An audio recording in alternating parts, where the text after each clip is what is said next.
तेजस्वी तुमको बहुत भारी पड़ेगा। अरे ये जबान बहुत दराज है।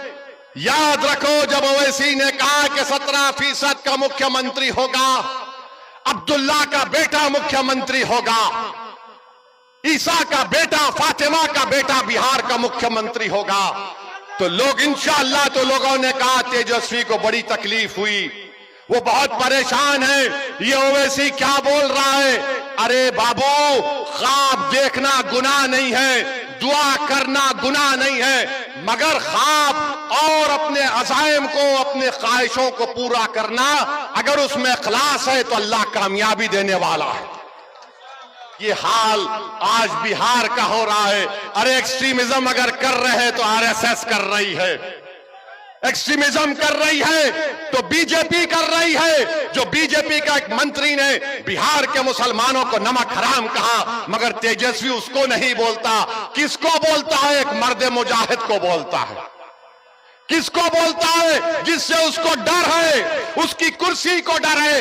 तो इल्जाम लगा के समझ रहा है कि ओवैसी के लोग या ओवैसी पीछे हट जाएगा। तेजस्वी, जब तक जिंदा हूं पीछे हटना मेरी फितरत में नहीं है। मर जाऊंगा मगर पीछे नहीं उठूंगा सीमांचल के लिए। कट जाऊंगा मगर झुकने नहीं दूंगा सीमांचल की जनता को इंशाअल्लाह ताला। ये समझ रहा है। अरे तुमने सियासत कहां सीखी? हम जब पैदा हुए तो हमारे अब्बा ने, मरहूम बाप ने, अल्लाह उनकी मग़फ़िरत करे, एक बड़े अहले दिल को बुलाकर कहा कि हमारे कान में अज़ान दो। उसके बाद हमारे अब्बा ने कहा सियासत सियासत सियासत सियासत। हम सियासत को जानते हैं और तुम्हारे जैसे लोगों को तो उंगलियों में खेल लूंगा इंशाअल्लाह ताला।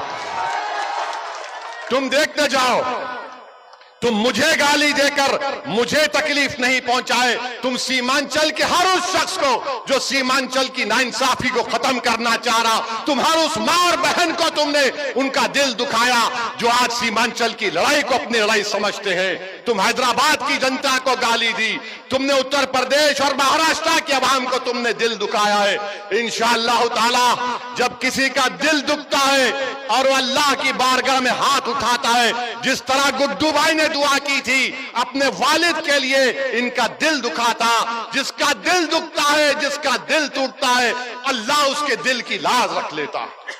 यादव 14% है और तेजस्वी 36% यादव को टिकट देता है। इजहार असफी को इस्तेमाल किया, पीठ पे खंजर मारा और जिसमें ज्यादा जहर था उसको टिकट दे दिया। और हम चरमपंथी हैं, हम एक्सट्रीमिस्ट हैं। बताओ मेरे अजीज दोस्तों और बुजुर्गों, कोचा दामन की जनता, आपने हमेशा मजलिस का साथ दिया। इजहार असफी साहब को आपने 79,000 वोट देकर कामयाब किया। पार्लियामेंट के इलेक्शन में 2024 में 65,000 वोट सबसे ज्यादा आपने अख्तरुल ईमान को दिए। ये कोचा दामन पे इंशाअल्लाह ताला आपको मजलिस के परचम को लहराना है, यहां से सरवर आलम को कामयाब करना है। और अगर जिसके दिल में इजहार असफी से मोहब्बत है, वो इजहार असफी की तकलीफ को भी समझो। मैं 4 मरतबा जेल को गया हूं। एक वक्त 45 दिन अकेले जेल में था, जेल की कोठरी में था। चंद्राबाबू नायडू समझ रहा था कि ओवैसी को अकेले जेल की कोठरी में रखने से ये टूट जाएगा। मैं टूटा नहीं, मेरे अल्लाह का करम था। मैं दुआएं करता था, मस्जिद उस जेल में नमाजें पढ़ता था और अल्लाह से दुआ करता था कि रब्बे करीम, जेल को जाना सुन्नत है, तू मेरी इस चीज को कबूल कर ले। और मेरे जिंदगी का अजीम मकसद ये है, जेल में मैंने दुआ की कि परवरदिगार, ये जिंदगी तेरी दी हुई अमानत है। मेरी आंख तू बंद करने से पहले मेरी एक ही दिली तमन्ना है कि गरीब और मजलूम अवाम की एक सियासी क़ियादत खड़ा कर दे।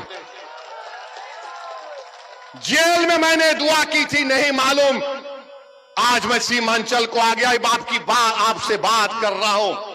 29-28 साल पुरानी बात कर रहा हूं और ये आकर कहता है चरमपंथी, आतंकवादी।